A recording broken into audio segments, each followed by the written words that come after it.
Hello, welcome to Our Toxic Nation, a call for Reformation Summit.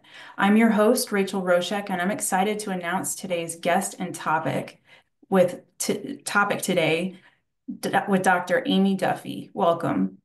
Hello, how are you? I'm good. How are you? Thank you for being here. Fantastic. Yeah, absolutely. I'm excited. The topic today is optimal versus standard lab standards, but first I would like to introduce you to our audience. Dr. Aimee Duffy is a board-certified physician and founder of Carolina Integrative Medicine, specializing in functional and integrative healthcare for women. With over 20 years of medical experience, Dr. Duffy is dedicated to empowering women to regain their vitality and wellness by addressing the root causes of complex health challenges like hormonal imbalances, chronic fatigue, weight gain, and mood disorders. A best-selling author of Normal Doesn't Have Side Effects, Dr. Duffy combines her extensive knowledge of conventional medicine with holistic treatments to create personalized care plans that include nutrition, lifestyle adjustments, and hormone balancing. Known for her compassionate approach, she provides a safe space for women to be heard, understood, and supported through their health journeys. Okay, so um, the first question I have for you today is, can Okay. you explain the difference between optimal and conventional lab work standards? Yes. So one of the best ways I think to give an example of this particular question is looking at thyroid levels. So we hear this all the time, and somebody might have read about, thyroid symptoms and feel like they're relating to that. And so, they go to their doctor and they say, I'm exhausted all the time. I can't seem to lose weight no matter how much I try. I'm eating nothing but chicken and broccoli and running every day and nothing's happening. Like we can see that. Or I'm just too darn tired to do any of those things. We might see that too. Um, Skin changes, hair loss, those are kind of common symptoms we might see with thyroid stuff. So what happens is that the traditional testing for thyroid in general is something called TSH, or thyroid stimulating hormone. And that is actually a measure that's coming from your brain and not always directly connected to your actual thyroid hormones, which are most commonly T3 and T4, although there's T1 and T2, but those are so low that it's, almost hard to measure and keep up with. Anyway, what happens is that if your thyroid is making hormones, T3 and T4, they run around in your bloodstream, and there's receptors all over your body that fuel them and measure them. And there's sort of a scale in your brain, if you want to call it, or a sensor in your brain that says, is there enough thyroid hormone? Yes or no. If the brain senses there's not enough thyroid hormone, then it sends a signal called TSH, thyroid stimulating hormone, from the brain to the thyroid to kind of yell at the thyroid. So it'll scream a little bit louder, hey, you need to work harder, you need to kick it up a notch. So if T3 and T4, or your thyroid hormones, are low, then the brain is going to increase the TSH signal. So high TSH implies that something's not quite right. And then we can get into all sort of examples of, TSH or T3 and T4 might be normal, but TSH is high, and that's called subclinical. And there's some quirky things that go on there. So that being said, what happens is that when laboratories receive a blood sample from a doctor's office or from a lab or wherever, the people that are responsible for running that test have no information about that patient except for their date of birth and their name. And so there is zero connection between, is this a male or female? Is this a 2-year-old or a 78-year-old? Or is this person on hormone replacement or thyroid medication? Is this person symptomatic or not? And so basically the lab just receives all this blood. And every couple of years, the lab is required through regulation standards to give a reference range, which is basically 95% of the people who came and had TSH done fall within this range. And there is zero conversation about whether those people are healthy or not healthy, or symptomatic or not symptomatic, male or female, that sort of thing. And so that reference range, depending on the lab, whether you're getting it through Quest or LabCorp or other specialty labs, that reference range is generally about 0.4 to 4.5. And what we have found is that if we do some further evaluation and investigation into what does that number look like for somebody who has no thyroid symptoms and in fact feels really good, right? So that would be considered optimal. When you feel good, your weight's good, you don't have fatigue, you don't have all those symptoms that we talked about earlier, that TSH reference range is much tighter. It's between 1 and 2. So basically, that's the goal that we're looking for when somebody is either presenting, with any symptoms to say thyroid seems to be working appropriately or not, and or if we have somebody on thyroid hormone replacement, then we want to aim for that reference range between 1 and 2. That is what optimal is. So if you're presenting with those symptoms and you go to traditional, doctors and traditional labs, and maybe your test is 3.5, which falls within range, but actually that's too high. And Mm. that could be a sign that your brain is yelling at the thyroid basically to do a better job because something isn't quite right. So that's kind of giving you an example, and that can be the case. We see that with vitamin D, for instance. The reference range of vitamin D is 30 to 100. However, we know optimal is more like in the 50 to 60 range. So 32 is not good, even though it will say it's within range or normal. So those are kind of the most classic ones. It gets a little bit more complicated when we start talking about hormone levels, because there's so many different ranges in hormone levels depending on, again, if you're female, younger versus older, if you're depending on where you are in your cycle, if you are, still cycling, those reference ranges are going to be varied depending on the circumstances. And so you need to be aware of that as the person ordering the test, because what are you looking for? If we're measuring progesterone, for instance, we want to make sure that there's a certain time in the cycle that's going to give us the best accurate testing for measuring progesterone. So there's a lot that goes into the interpretation and ordering of the labs in order to give us the best information to help guide us as to what we need to do differently with our patients. Got it. So just out of curiosity, the conventional lab standards, are they being updated yearly or something from the average? Yeah, although I don't think the average changes all that much, but we're, Yeah. they're either updated, like thyroid, for instance, TSH has been about that same reference range for quite some time, but the lab is required to do, if you want to say quality assurance or standards, to look at, every I don't know the exact rules, whether it's a time thing, like every couple of years, or whether it's like every 1,000 samples that they get, they have to sort of calibrate to make sure that the reference ranges are correct. So occasionally you'll see a twinge or a change in some lab value by a very small amount, but sometimes we'll see that. Other times we'll see, for instance, like cholesterol, the appropriate or what normal is for, like, for instance, LDL cholesterol used to be 150 and now it's 100. That didn't come from labs, but that came from, sort of references and studying and I might say this out loud, big pharma, wanting a goal of LDL cholesterol to be lower, and therefore we must take more, pharmacologic intervention for that. Um, so it depends on who's following what standard as to whether it's medication or medical driven versus averages that the lab might see. Got it. So you kind of touched on this a little bit, but how does a one size fits all approach in conventional lab testing limit patient care, in your opinion? Well, I think it can be really frustrating, especially if you're someone who has all those symptoms and you go get some testing done and told everything is normal. So one, if all you're getting tested is TSH and it again falls within range, so it's 3.5, 3.8, really, that may not be 100% optimal, but you're being told everything, it looks normal, right? So we're putting you in a box and then disregarding that your symptoms may be something that is even an early thyroid dysfunction. Or, I think there's so many directions we can go with this, but traditional or conventional medicine is also driven by what your insurance will pay for, correct? So like Excellent. sometimes you can't get T3 or T4 or thyroid antibodies or something like that covered by insurance if your thyroid is normal. And so, Mhm. if TSH like a lot of times you'll see on an order or requisition that you do TSH and it only reflexively tests T3 and T4 if the TSH is abnormal.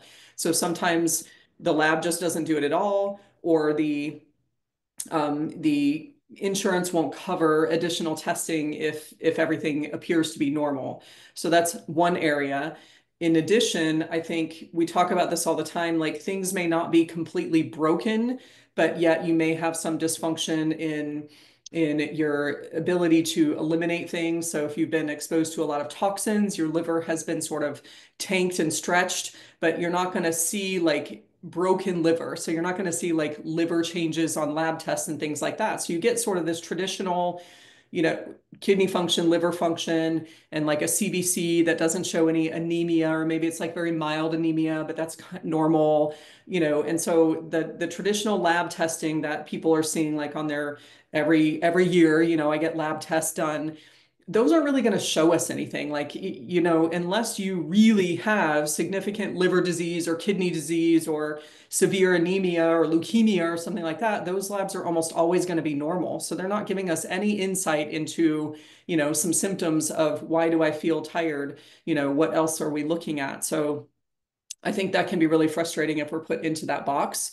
So finding a provider like myself, somebody that's in integrative functional medicine, hormone balancing type stuff, that's going to dig a little bit deeper and order something like a saliva test that's going to look at all of your hormones as well as adrenal function through cortisol testing, digging a little bit deeper into thyroid antibodies, looking at nutritional deficiencies like vitamin D, B12, some inflammatory markers like CRP, digging a little bit deeper into metabolic stuff like testing insulin levels and markers for insulin resistance that may be abnormal, even though your blood sugar appears within range. So that's another area. Glucose could be, anywhere from Yeah. 70 to 100. If it's floating 98 all the time, that's probably, a sign that there's some pre-diabetes or metabolic dysfunction. And if you don't dig a little bit deeper, then we're going to miss that.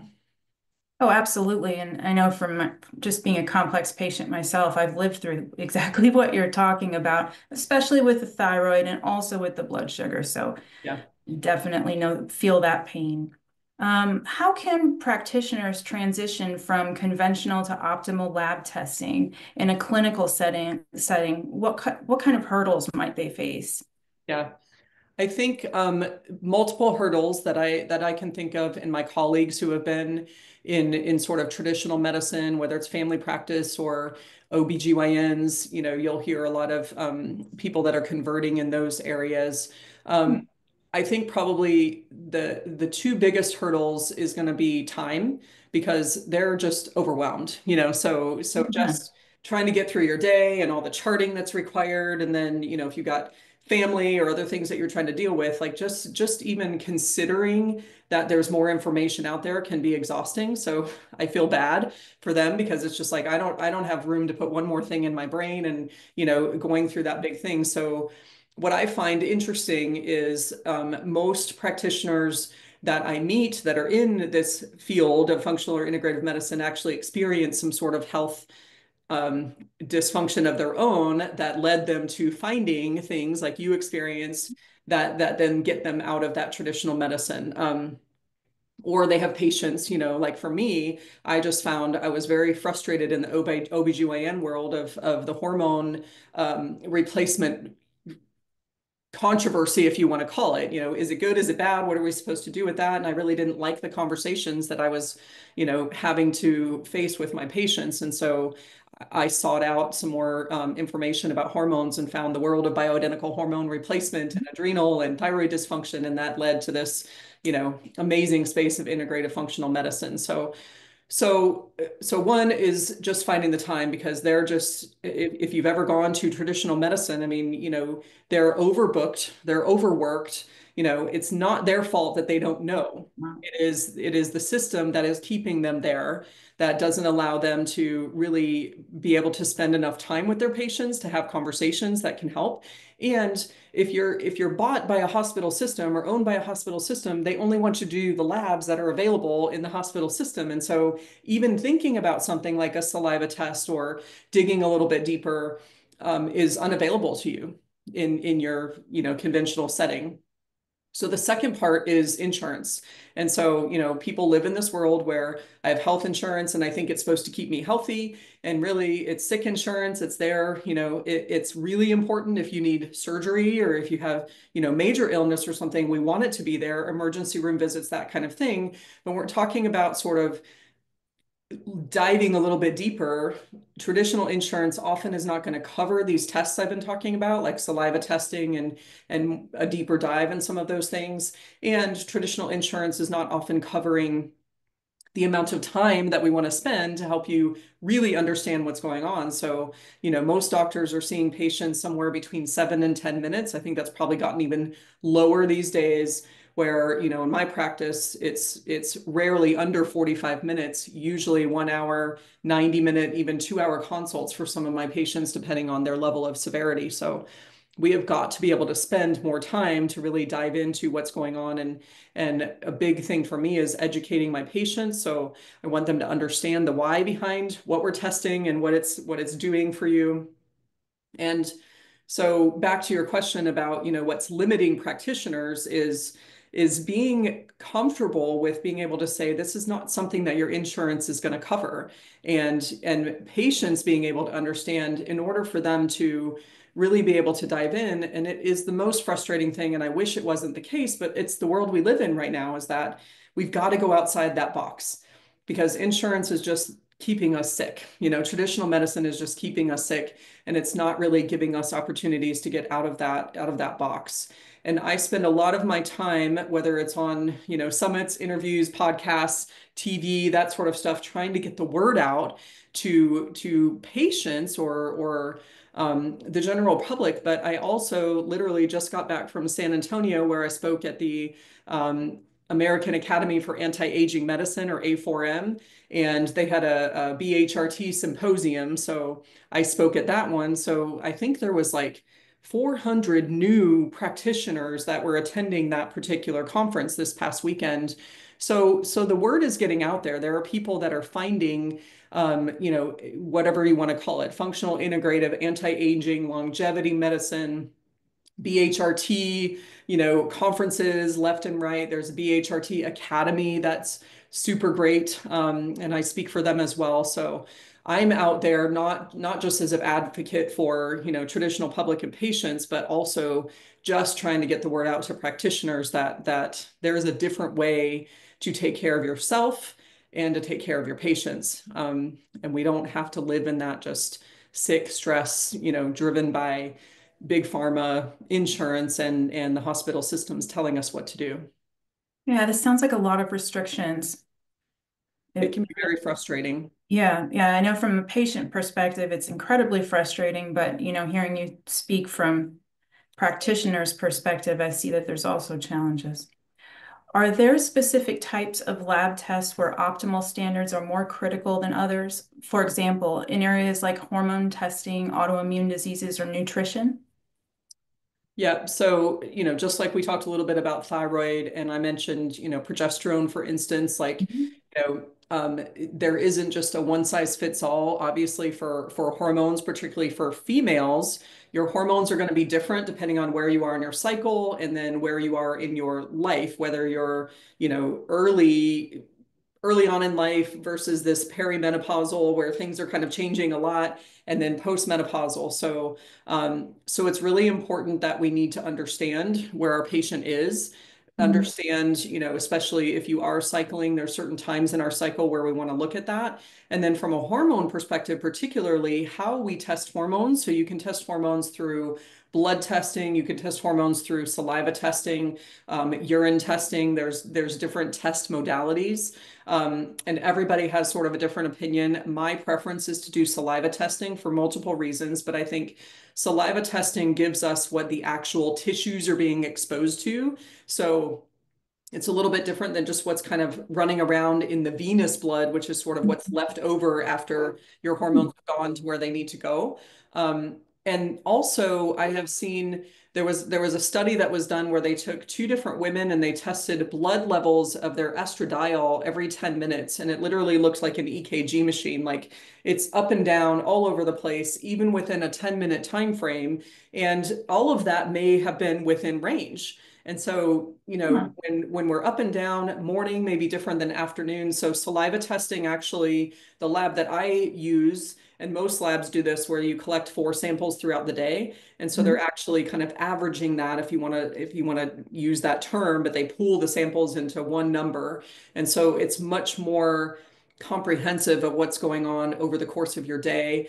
And then in addition to that, you need to interpret that by looking at the ratios, if you want to call it, or the balances between like estrogen and progesterone, for instance. So both of them may appear to be within range, but if estrogen's a little bit on its higher side and progesterone's a little bit on its lower side, then you're going to see what we call estrogen dominance, or this imbalance, and that can feel very symptomatic.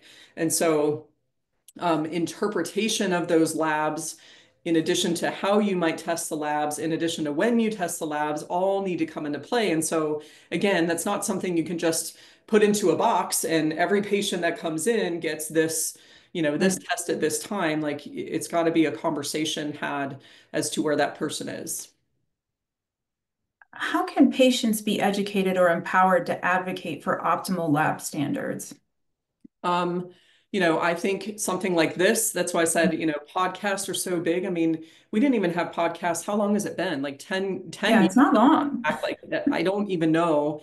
Maybe they were out there 10 years ago, but like, the internet is beautiful, social media is beautiful, access to information, I think can be helpful. It's a little bit scary now with AI and ChatGPT and all the things that we can come up with. Is this good or bad? I think you can probably find arguments for either side. Just what I was talking about, all the different ways that you can test. I've seen that in these conferences for hormone replacement, and people stand up and say, I only do blood testing because of this, or I only do urine testing because of this. So, there's a lot of um, information out there, and everybody just has a little bit different opinion. And so it's not always bad or good. It's just how you do it, and something that's going to be consistent and really be able to understand. And so I think it can be overwhelming for somebody, especially like in your case when you shared your story about, just feeling so bad and almost dying basically, but being told everything's normal, right? And so Yep. how do you advocate for that, and how do you find more information? And I think we are in a beautiful place where the information exists, because prior to the internet and prior to things like these summits and podcasts, like you couldn't find this information, and it would have been hard to find a practitioner that was doing what we do. So finding the right searching, I think, um, you know, finding the search engines, if you want to call it. So Googling not just your symptoms, but I think Googling things like um, hormonal imbalances, bioidentical hormone replacement, adrenal fatigue, Hashimoto's thyroiditis, autoimmune disease, functional medicine, integrative medicine. Those are some key words that somebody could search for to see, is there a provider in my area that does something like what we're talking about? Searching for labs. So for instance, the labs that I use have a practitioner database, if you want to call it. So somebody ends up on that lab, and there's a click that says find a doctor, in your area, or Mhm. find a provider in your area. So I would be listed that way. So finding, again, doing the search that says, how to search or saliva testing for hormones. If you come upon a lab that does that, then you may be able to find a provider similar to what I do that uses that particular lab. So finding the right searching, and as opposed to just searching for why am I so tired, or you Yeah, know fatigue. You want to kind of dig a little bit deeper and find some of these keywords that we've been talking about. sounds good. Well, I thank you very much for joining me. Absolutely. This has been fantastic. And It's thank been you for fun. putting this on and getting this information out there. It's so important for us to advocate for people like you and your story. And, there's so many more out there that are suffering through, feeling exhausted, feeling pain, not sleeping, weight gain, all the things that are related to autoimmune disease and hormones, and not getting the answer. So I really appreciate you putting all this together to share this information too. Well, thank you. Yeah, I feel that people need to have access to this kind of information. A podcast was what saved my life. Hmm. So I feel like it's my job to, get this information out as best I can. So, Absolutely. all right. I love it. Thanks, Rachel. All right. Thank you. Bye.